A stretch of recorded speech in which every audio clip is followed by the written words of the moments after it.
Hello, everyone. Good morning, and I hope that you're having a fantastic Saturday so far. My name is Derek Clifford. I'm the founder and CEO of Elevate Equity, and today we've got a topic that many of you guys can relate with. It is, why do people not invest in real estate? I kept asking myself that question once I found out how powerful this method was and how you can use it to build your wealth. And I asked myself, man, how come people aren't doing it? And I come up with a list of a lot of questions. And so what we're going to do today is just go through them real quick, rapid fire, why people don't invest in real estate, and then provide a quote unquote remedy for these specific items. Okay. So the first thing that I see and hear and is easy to identify is the lack of knowledge on how to invest. That's something that I see all the time. And really, one easy way to get rid of this is just by studying up.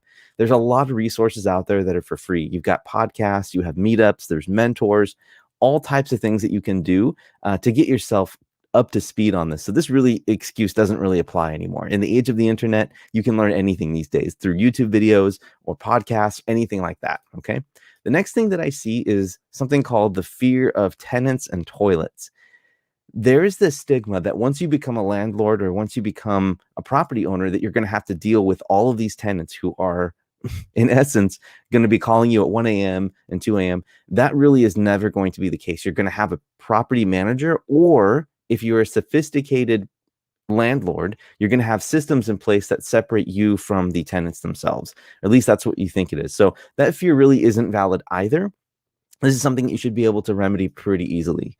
The next is a lack of knowledge or of the knowledge of the benefits of real estate investing. There's 5 ways that you make money in real estate investing, and a lot of them include tax benefits and debt pay down on things that you don't even do yourself. It's either depreciation, you have your tenants paying down your debt, you have cash flow, you can buy at a discount, you can use leverage. There's all kinds of things that are fantastic. And so sometimes not knowing the benefits of investing in real estate can help hinder you or basically prevent you from getting out there.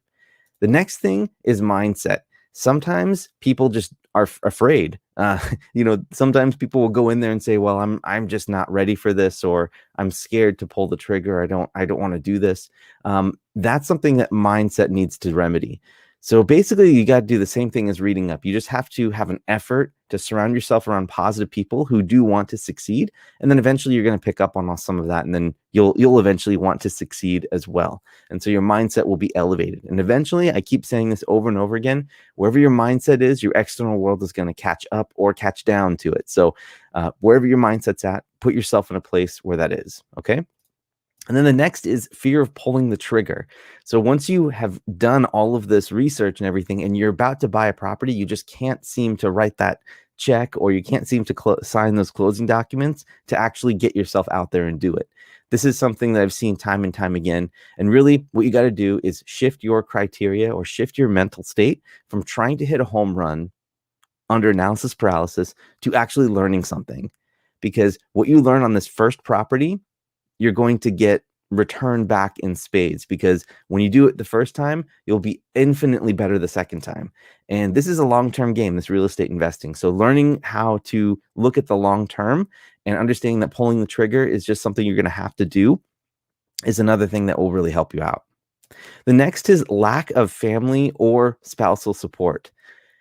What you got to do is, if it's with your spouse, you've got to sit down and build a common vision built on the basis of financial freedom. What is it that you can build with the time freedom and the location freedom and the financial freedom that you're going to eventually have that real estate will provide you? That's something that you want to be able to emphasize, and it will help create a mental space for you to be able to relate to your spouse and say, this is the state that we want to get to, so we have to make some sacrifices to get there. If it's your family, well, if it's your extended family, then this is just maybe something you don't bring up until they start asking you questions, which inevitably will come. So don't worry. Once you get going on this path and they see that you're making some success, their mindset's going to shift.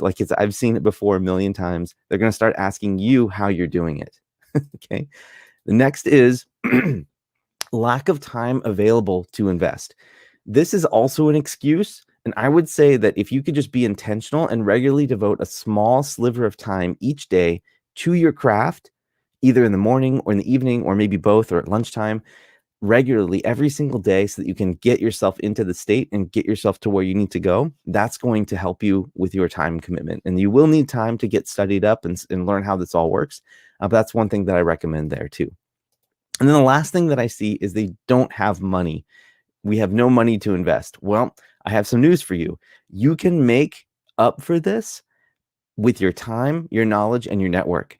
I did a Saturday stream last week that's also up on our YouTube channel that basically explains how you can do this, how you can get into property with no or little money down. And Brandon Turner wrote a fantastic book on this that I'm not even going to be able to try to beat that. But I will say that there's a video that I put up there that basically tells you how you can partner with other people if you're able to show your knowledge of the space and you have the network to be able to deploy the capital. So that's one thing that I would recommend that you do.